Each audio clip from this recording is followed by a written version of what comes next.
घुमंतु जनजाति महासभा के राष्ट्र के सभी पदाधिकारी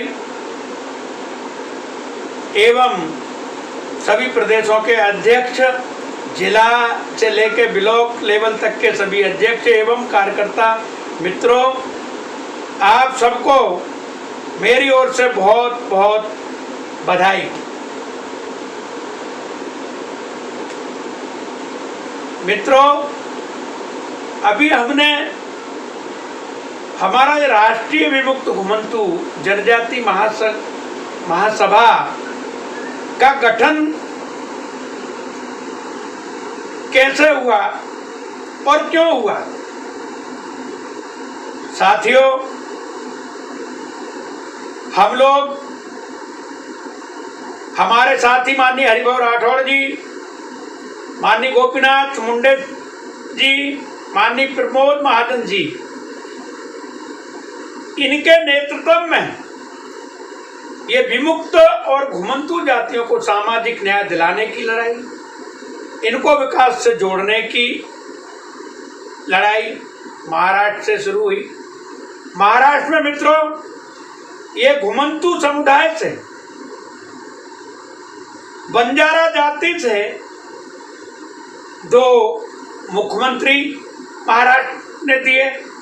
एक स्वर्गीय आदरणीय वसंतराव नाईक जी, दूसरे स्वर्गीय आदरणीय सुधाकर राव नाईक जी, और एक उप मुख्यमंत्री स्वर्गीय आदरणीय गोपीनाथ मुंडे जी, ये महाराष्ट्र ने दिए। महाराष्ट्र में इसे ओबीसी के आरक्षण से डीएनटी के आरक्षण को अलग किया गया। 11.5% आरक्षण महाराष्ट्र में इन जातियों को मिला, उससे इन जातियों का विकास हुआ। नौकरियों में डॉक्टर, इंजीनियर, हर विभाग में विमुक्त और घुमंतु जातियों के लोगों को अच्छी नौकरियां मिली। आईएएस, आईपीएस भी घुमंतु जाति में से वहां बने। और माननीय अटल बिहारी वाजपेयी जी, काका कालेकर की रिपोर्ट के बाद पहली वक्त मित्रों, देश में भारतीय जनता पार्टी की माननीय अटल बिहारी वाजपेयी जी की सरकार ने ये डिसीजन, माननीय गोपीनाथ मुंडे जी, माननीय हरिभाऊ राठौड़ जी, माननीय प्रमोद महाजन जी और हम लोगों की मेहनत से पहला एक कदम उठाया गया। महाराष्ट्र के पंढरपुर में धनगर, बंजारा, विमुक्त घुमंतु जातियों के 5 लाख लोगों के उस कार्यक्रम में आदरणीय प्रधानमंत्री जी ने विमुक्त और घुमंतु जातियों को सामाजिक न्याय दिलाने की दृष्टि से और एक आयोग की घोषणा की। उस आयोग का नाम था मित्रों विमोती नायक कमीशन। वो आयोग 2003 में बना, 4 में इलेक्शन हो गए, 4 में एनडीए सरकार अब चली गई और यूपीए की सरकार है। यूपीए की सरकार में यूपीए की सरकार के प्रधानमंत्री आदरणीय मनमोहन सिंह जी को माननीय हरिभाऊ राठौड़, हम सारे लोग डेलीगेशन के साथ मिलकर के 2006 में वो कमीशन फिर से चालू करवाया। उसका नाम रन के कमीशन आया। 2014 में हमारे लोकप्रिय प्रधानमंत्री आदरणीय नरेंद्र भाई मोदी जी की सरकार बनी और उस सरकार में हमने उस समय के गृह मंत्री आदरणीय श्री राजनाथ सिंह जी को अनुरोध किया और उन्हें कहा, हमने आग्रह किया कि माननीय जी, एनडीए सरकार जाते जाते 2004 में जब एनडीए गई, उस समय इन जातियों को सामाजिक न्याय दिलाने के लिए एक कमीशन का गठन करके गई थी और यूपीए सरकार जाते जाते इस कमीशन को 3 वर्ष का समय देकर गई है। तो आपसे अनुरोध है कि ये कमीशन चालू किया जाए। मित्रों, आदरणीय नरेंद्र भाई मोदी जी की सरकार में वो कमीशन का गठन हुआ जिसके चेयरमैन, उसका नाम दिया गया इदाते कमीशन। ओबीसी कमीशन के चेयरमैन बी ईश्वरैया जी ने हम लोगों के अथिक प्रयासों से कई एक कार्यक्रमों में बुला कर उन्हें समझाया गया। उन्होंने जो रिपोर्ट किया भारत सरकार को, ओबीसी के आरक्षण को 3 वर्गों में डिवाइडेशन कर देना, 9 ए बी और सी। ए में उन्होंने इन्हीं जातियों को रखा जो पिछली पंक्ति में बैठा है, जो शोषित है, वंचित है, पीड़ित है, जिसे कोई नहीं पूछ रहा है। यही देश में निवास करने वाली 666 विमुक्त घुमंतु वर्ग, घुमंतु जनजातियों को उन्होंने ए में रखा। उन्हें 9% आरक्षण। हमारे देश के लोकप्रिय प्रधानमंत्री आदरणीय नरेंद्र भाई मोदी जी ने उस कमीशन की रिपोर्ट को, माननीय बी ईश्वरैया जी की कमीशन की रिपोर्ट को उन्होंने कैबिनेट में मंजूरी दे दी और उस पर रोहिणी कमीशन बैठा दिया गया है। लेकिन मैं माननीय प्रधानमंत्री जी, माननीय गृह मंत्री जी का ध्यान केंद्रित करना चाहूंगा। मैं आपका आभारी हूं और ये पूरा डीएनटी समाज आपका आभारी है कि आपने इनको सामाजिक न्याय दिलाने के लिए कमीशनों का गठन किया। ओबीसी कमीशन की चेयरमैन की रिपोर्ट को आपने कैबिनेट में मंजूरी दी।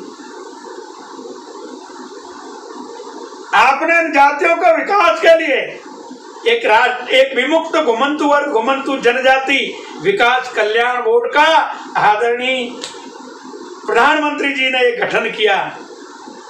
लेकिन मैं आपको बड़े दुख के साथ बताना चाहूंगा, आदरणीय प्रधानमंत्री जी, आदरणीय गृह मंत्री जी या आदरणीय हमारा शीर्ष नेतृत्व भारत सरकार से, कि उन्होंने इन जातियों को विकास से जोड़ने के लिए, इन्हें सामाजिक न्याय दिलाने के लिए सारी तैयारियां माननीय अटल जी से लेकर के माननीय नरेंद्र मोदी जी की सरकार तक के सारी तैयारियां की गई। इनके लिए वो व्यवस्था की, वो संसाधन बनाए गए। लेकिन मानवर इसका प्रचार प्रसार देश में निवास करने वाली ये 666 जातियों के बीच से 22 करोड़ लोगों के बीच बिल्कुल शून्य के बराबर रहा, 0। इस चीजों का भारत सरकार विमुक्त घुमंतु वर्ग, घुमंतु जनजातियों के लिए, इनको विकास से जोड़ने के लिए, इन्हें सामाजिक न्याय दिलाने के लिए ये सारी व्यवस्थाएं भारत सरकार ने की है। लेकिन उसका चाहे वो आयोग हो या रोहिणी कमीशन की बात हो रही हो या फिर विकास कल्याण बोर्ड की बात हो, मानवर इसका प्रचार प्रसार पब्लिक के बीच नहीं गया। ऐसे नुमाइंदे बैठा दिए गए कि जिन्होंने मात्र अपनी सैलरी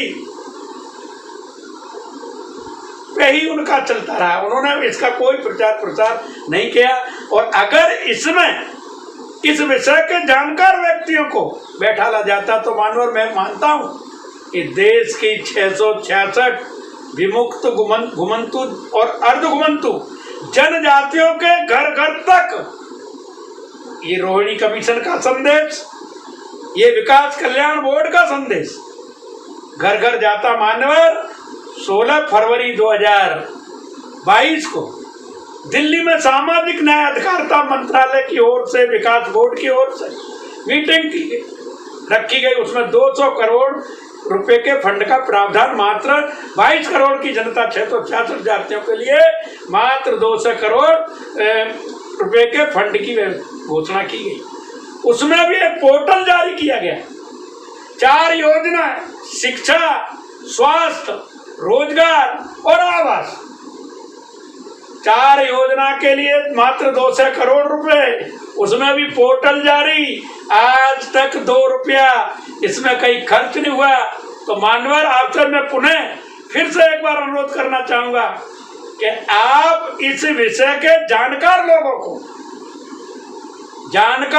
को विकास बोर्ड में बैठा और उस विकास बोर्ड को कम से कम 20,000 करोड़ रुपए के फंड का प्रावधान हो, जिससे कि इन जातियों को का विकास हो सके और विकास की मुख्य धारा से जोड़ी जा सके। और साथ ही मेरा एक आपसे और अनुरोध है कि रोहिणी कमीशन की रिपोर्ट को अनदेखा न करते हुए उसे जो 31 जनवरी 2023 का समय दिया है, मान्यवर ये विमुक्त घुमंतु जातियां और कमीशन की रिपोर्ट को लागू करवाएं। इन्हीं शब्दों के साथ मैं मेरे 2 शब्द समाप्त करता हूं। भारत माता की जय। जय विमुक्त घुमंतु जनजाति समाज।